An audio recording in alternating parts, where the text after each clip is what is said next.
Selamat berjumpa kembali Bapak Ibu Saudari-saudara, umat beriman yang terkasih dalam Tuhan, para pendengar setia Renungan Mutiara Pagi dimanapun Anda berada. Selamat berakhir pekan, berweekend bersama dengan keluarga dan komunitas Anda, dengan para sahabat. Hari ini, hari Sabtu tanggal 5 Juni 2021, Gereja merayakan seorang kudus, Santo Bonifasius. Dia adalah seorang uskup dan martir.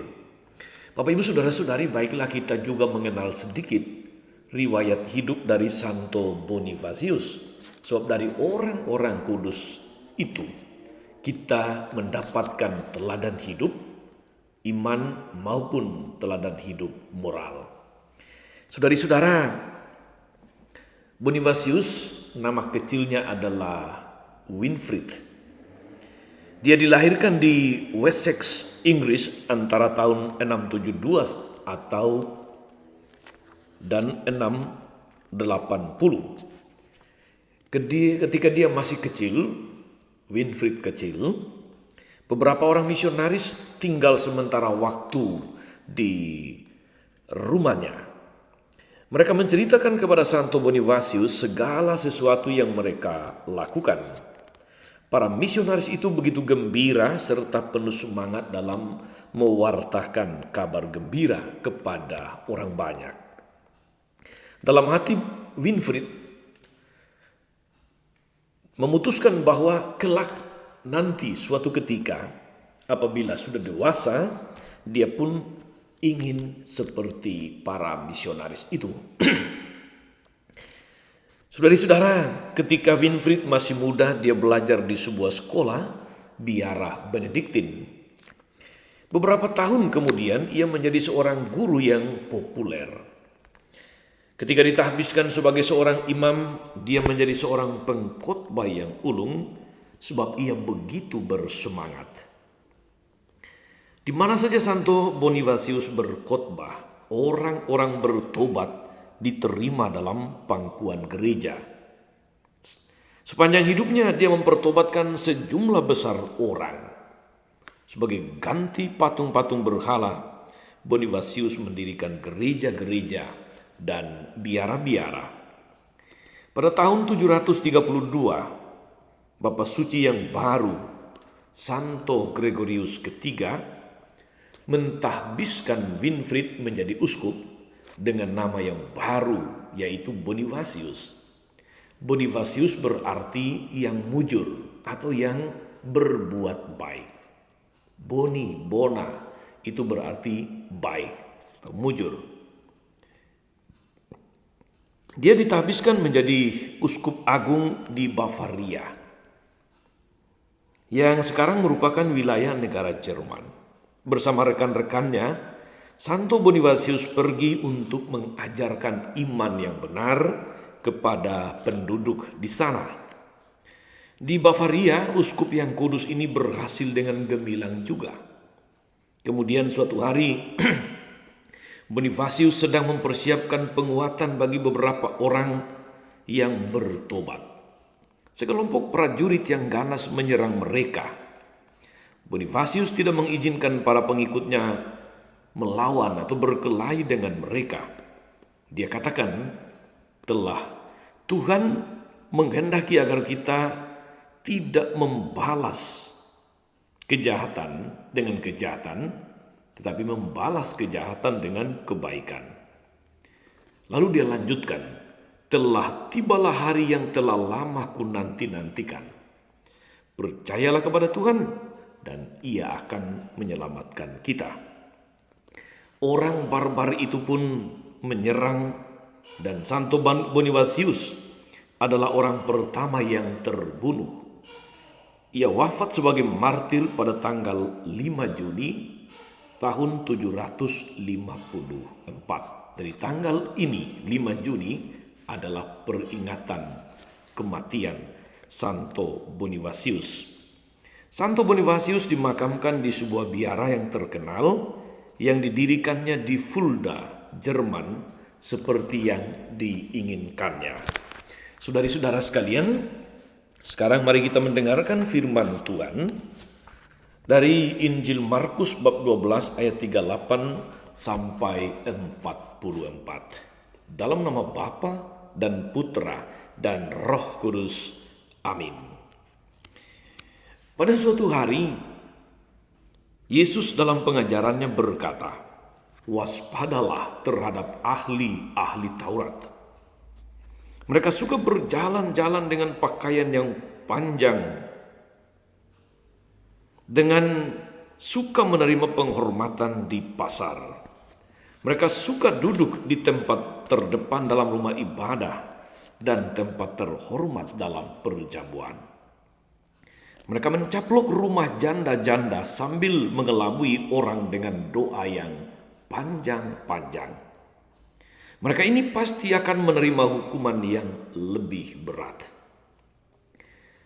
Pada kali lain sambil duduk berhadapan dengan peti persembahan, Yesus memperhatikan bagaimana orang banyak memasukkan uang ke dalam peti itu. Banyak orang kaya memberi jumlah yang besar. Lalu datanglah seorang janda miskin. Ia memasukkan 2 peser, yaitu 1 duit. Maka Yesus memanggil para muridnya dan berkata kepada mereka, "Aku berkata kepadamu sesungguhnya, janda miskin itu memberi lebih banyak daripada semua orang yang memasukkan uang ke dalam peti persembahan.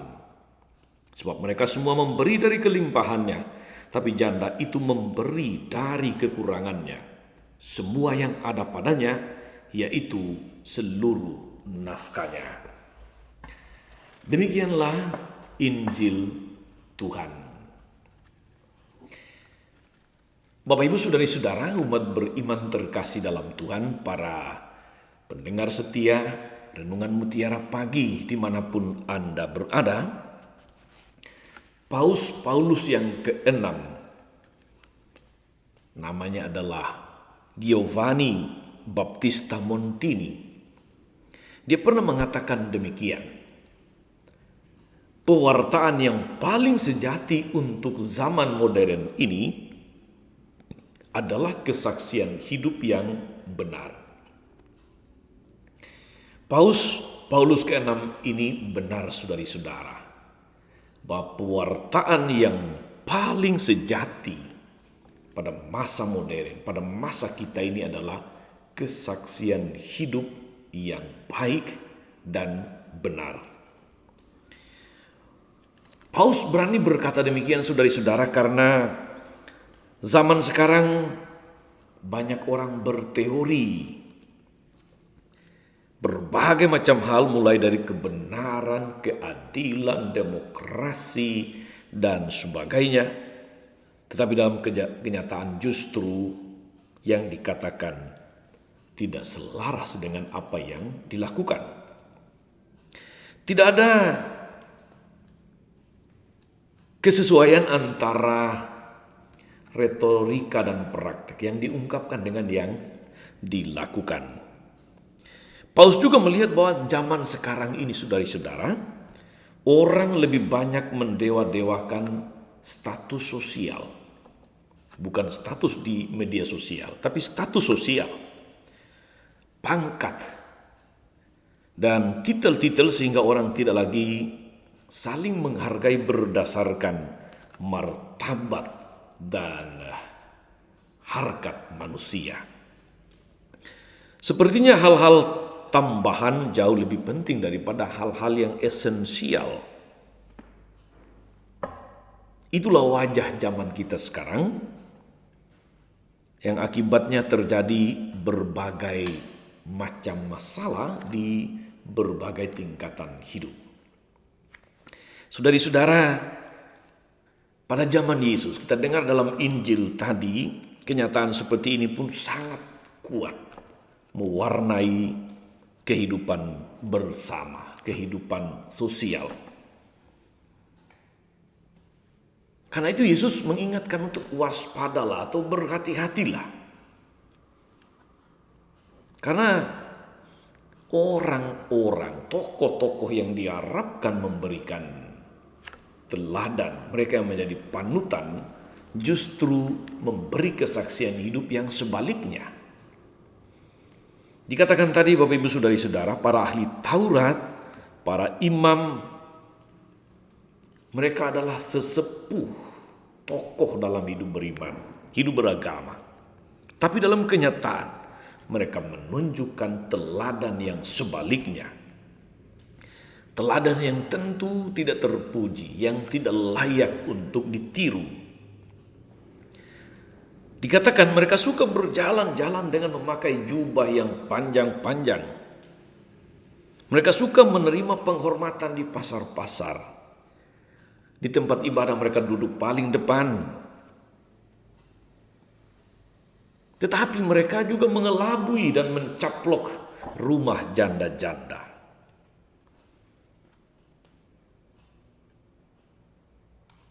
Mereka suka mengelabui orang dengan doa yang panjang-panjang. Bagi Yesus, saudari-saudara, perilaku-perilaku seperti ini adalah perilaku-perilaku hipokrit.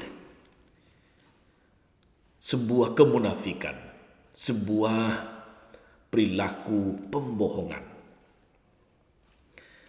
Perilaku-perilaku yang tidak becus, tidak layak diteladani, diikuti. Mereka seharusnya menjadi tokoh panutan, tapi justru mereka gagal untuk menjadi teladan baik. Mereka justru menjadi batu sandungan bagi masyarakat kecil. Saudari-saudara, umat beriman terkasih dalam Tuhan kita Yesus Kristus. Dari bacaan pertama yang tentu saja tidak saya bacakan tadi, dari kitab Tobit bab 12 ayat 1-5 sampai bab 15 ayat 20, kita belajar di sana saudari-saudara. Malaikat Rafael menasihati kita untuk rajin berbuat baik. Sebab dengan demikian malapetaka tidak akan menimpa kita. Malaikat Rafael juga mengatakan bahwa doa yang benar dan sedekah yang jujur, sedekah yang tulus, yang ikhlas adalah lebih baik daripada kekayaan yang lalim. Janda dalam Injil hari ini, lanjutan dari kisah tentang para imam yang munafik tadi. Janda miskin dalam Injil hari ini memberikan sedekah dengan jujur kepada Allah. Dia memberikan memang hanya 2 peser atau 1 duit.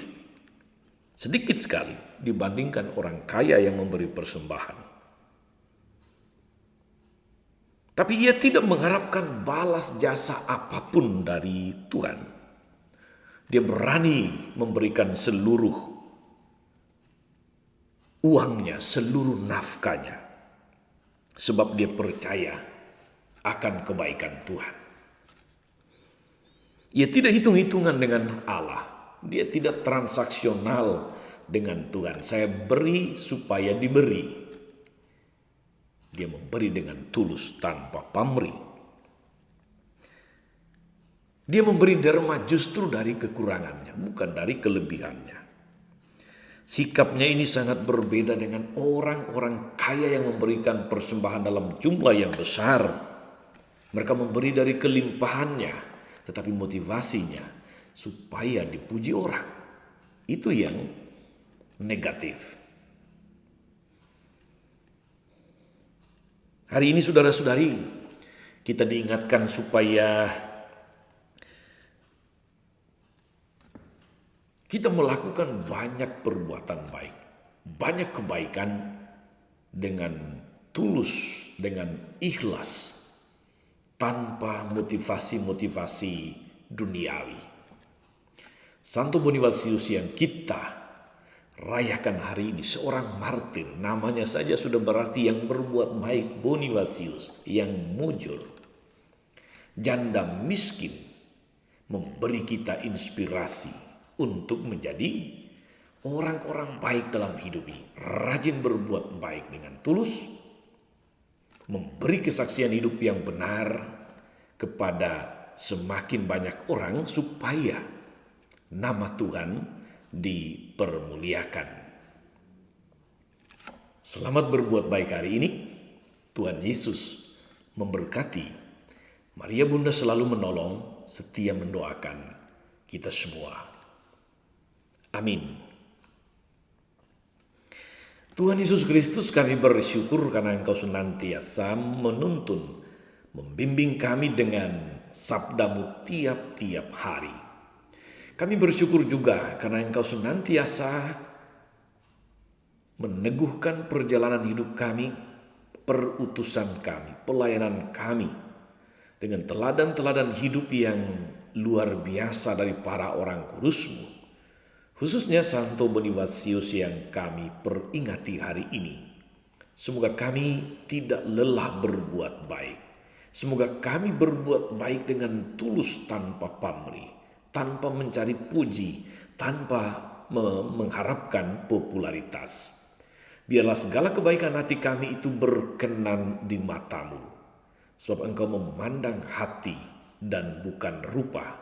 Engkau memandang motivasi yang benar dan bukan jumlah persembahan yang banyak.